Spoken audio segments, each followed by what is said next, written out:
Perkenalkan, nama saya Aprilia Intan Widiarti dengan NIM 2021015244. Di sini saya akan menceritakan dongeng karya saya sendiri dengan judul Monyet yang Rakus.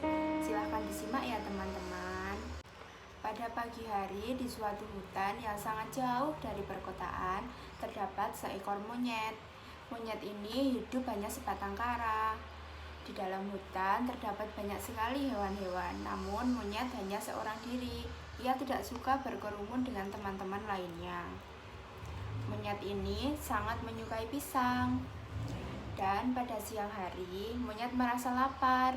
Dalam batinnya, ia berkata, "Wah, aku sangat lapar. Di mana ini aku mencari makan? Di sini sudah tidak ada makanan," ucapnya kepada dirinya sendiri. Setelah berjalan menyusuri hutan, ia menemukan sebuah pohon pisang yang sangat banyak. Ternyata di sana ada kebun pisang. Monyet pun langsung bergegas menuju pohon pisang tersebut. Monyet sangat senang karena pisang merupakan makanan kesukaannya. Lalu, pisang memanjat pohon pisang tersebut dan ia memakan pisang yang ada di sana.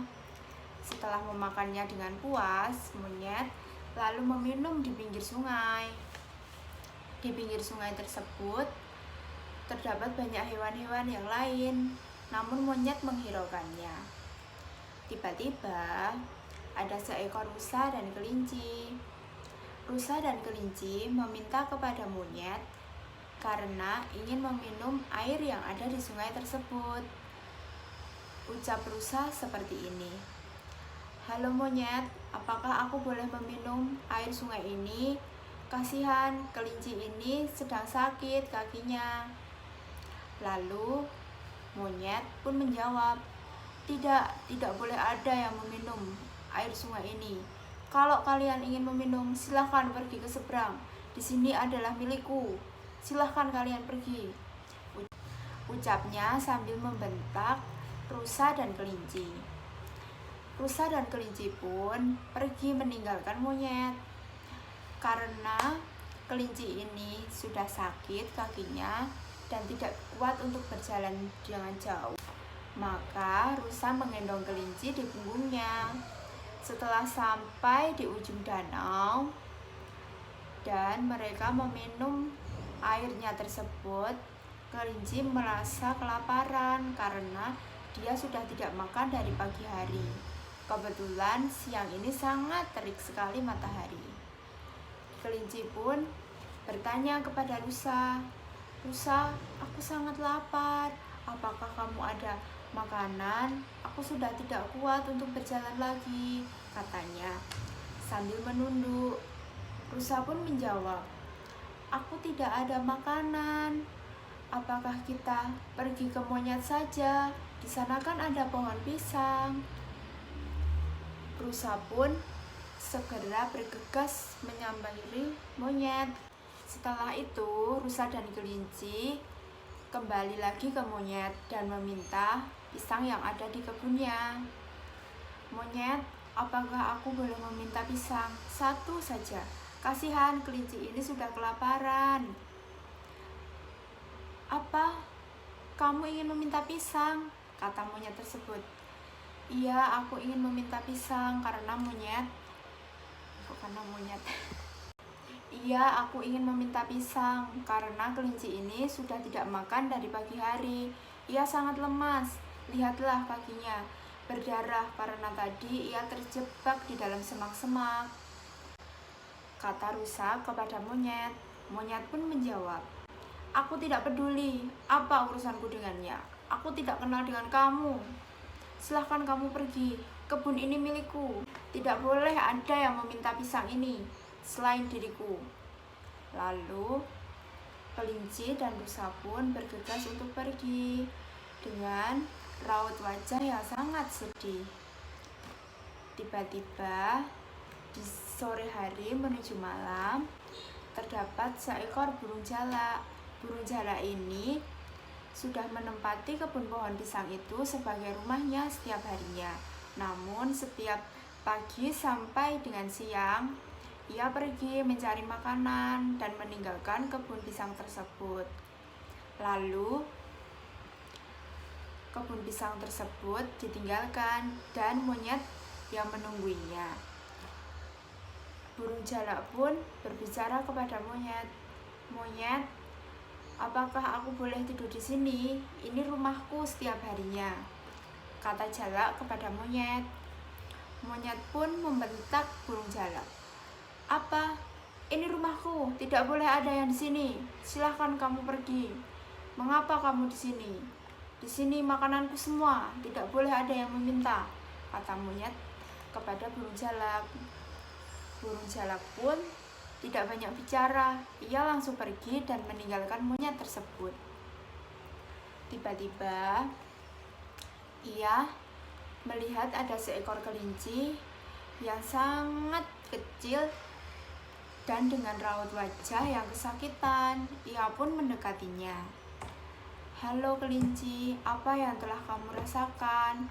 Rusa pun menjawab, "Ini kelinci sedang kesakitan dan kelaparan karena dari pagi ia belum makan. Kakinya pun berdarah karena tadi ia menginjak semak-semak." Lalu burung jalak pun menjawab, "Aku tidak memiliki apa-apa, tapi aku memiliki pohon pisang yang ada di sana. Di sana biasanya tempat aku tinggal. Tapi karena di sana sekarang sudah ada monyet, jadi aku tidak bisa memberikannya. Monyet itu sangat rakus, dia tidak ingin membagi makanannya," kata burung jalak kepada rusa dan kelinci. Kelinci pun menjawab, "Iya, tadi pagi aku dan rusa sudah ke sana, tapi monyet tidak memberikan makanannya. Untuk minum saja tidak boleh di sungai yang ada di dekat pohon pisang tersebut. Kita harus ke seberang untuk meminum air yang ada di sungai," kata kelinci kepada burung jalak. Dan burung jalak pun mencari ide. Ia terbang lagi dan mencari sumber makanan. Ia melihatnya dari atas, namun tidak ada makanan yang dapat dimakan untuk mereka. Lalu burung jalak kembali lagi kepada rusa dan kelinci. "Rusa dan kelinci, aku sudah berputar-putar di hutan ini, namun tidak ada makanan, hanya ada pohon pisang tersebut. Kalau besok pagi saja gimana?"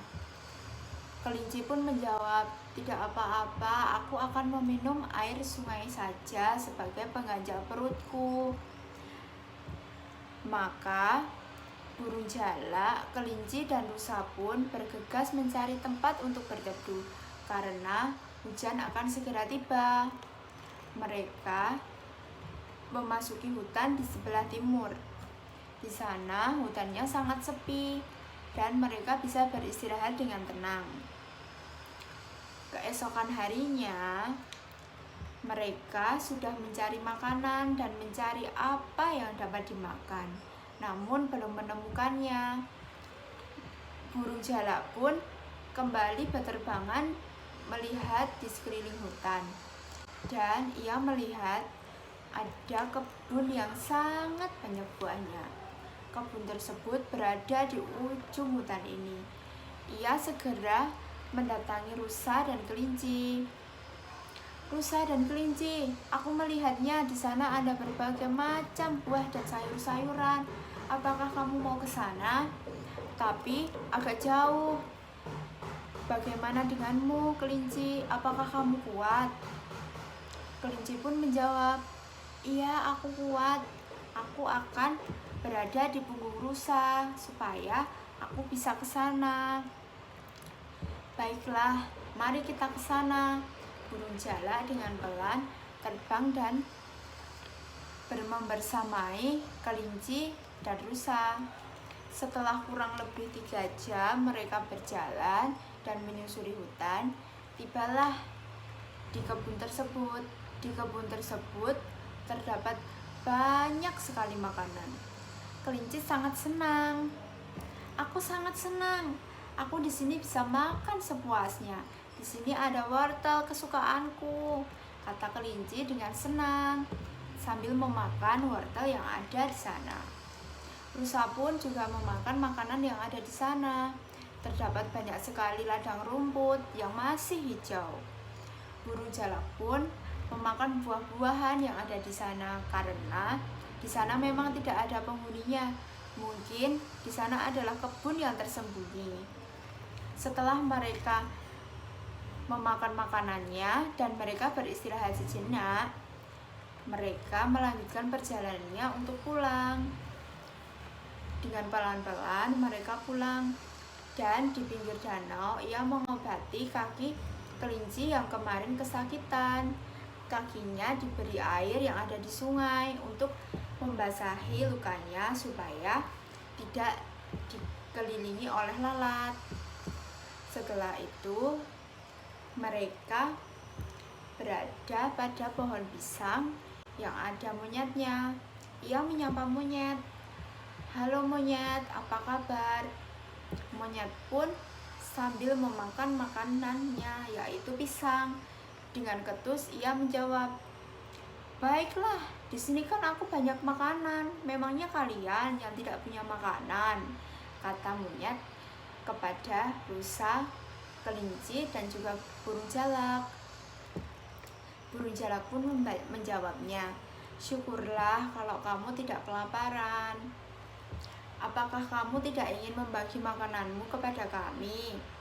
Monyet pun menjawab, "Tidak, pohon ini hanya milikku. Tidak boleh ada yang memakan pisang ini kecuali aku," kata monyet. Lalu rusa pun menjawab, "Baiklah kalau seperti itu. Aku dan burung jalak dan kelinci pergi dulu ya monyet," katanya. Terus monyet pun melanjutkan makanannya. Ia sangat suka pisang. Ia makan sampai perutnya membesar. Setelah itu ia haus. Ia pergi ke pinggiran sungai. Dan ketika dia meminum, ia melihat ada segerombol orang-orang atau pemburu yang ingin memburu hewan yang ada di sini. Monyet pun dengan ketakutan karena biasanya yang memburu di hutan ini ia memburu monyet, dan di hutan ini hanya tinggal satu monyet, yaitu si monyet ini. Monyet pun panik. Ia kembali lagi ke kebun pohon pisang tersebut. Kebun pohon pisang tersebut ia kembali memakannya dan mengemasi pisang-pisang yang sudah berjatuhan untuk stok makanannya karena ia ingin pergi. Setelah itu ia bingung harus pergi kemana karena pemburu sudah mendekatinya. Monyet pun takut, dan pemburu itu melihat ada seekor monyet. Dia mengejar monyet itu, namun monyet karena kelaparan, ia tidak bisa berjalan dengan cepat. Monyet pun panik. Hingga di jalan ia bertemu dengan rusa, burung jalak, dan juga kelinci. Ia meminta pertolongan kepada mereka. "Tolong aku, tolong. Ada penjahat yang ingin memburu aku di sana," kata monyet sambil panik. Burung jalak pun menjawab, "Di mana? Apakah kita bisa membantumu? Ayo kita bergegas ke sana. Aku melihat di sana ada gua." Lalu mereka berempat pergi menuju gua tersebut. Gua tersebut lumayan jauh karena ada di ujung hutan ini. Dengan kaki kelinci yang masih sakit, ia berusaha berlari dan mengejar mereka bertiga. Setelah mendekati gua tersebut, monyet pun berkata kepada rusa, burung jalak, dan juga kelinci. Ia meminta maaf karena sudah jahat kepada mereka dan tidak membagi makanannya. Monyet pun berkata kepada mereka, "Aku meminta maaf karena aku sudah rakus tidak membagikan makananku. Apakah kamu mau memaafkanku?" Kelinci, rusa, dan burung jalak. Kelinci pun menjawab, "Tidak apa-apa, tidak masalah. Yang penting kamu sudah selamat. Aku juga sudah makan makanan yang ada di ujung hutan ini." Rusa pun menjawab, "Iya, tidak apa-apa monyet. Yang penting kamu sudah selamat dari pemburu tersebut.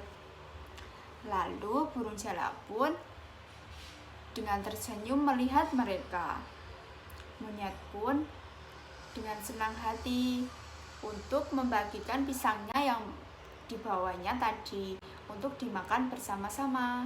Mereka pun hidup berdampingan dan saling tolong-menolong. Berikut adalah cerita dari saya yang berjudul Monyet yang Rakus. Di sini saya akan memberikan pesan moralnya. Yang pertama, kita tidak boleh rakus terhadap suatu apapun, terutama kepada makanan. Contohnya seperti pada cerita ini. Yang kedua, kita harus tolong-menolong kepada sesama karena kita pun akan membutuhkan pertolongan mereka. Terima kasih teman-teman sudah mendengarkan cerita saya. Banyak salah katanya mohon maaf. Sampai jumpa.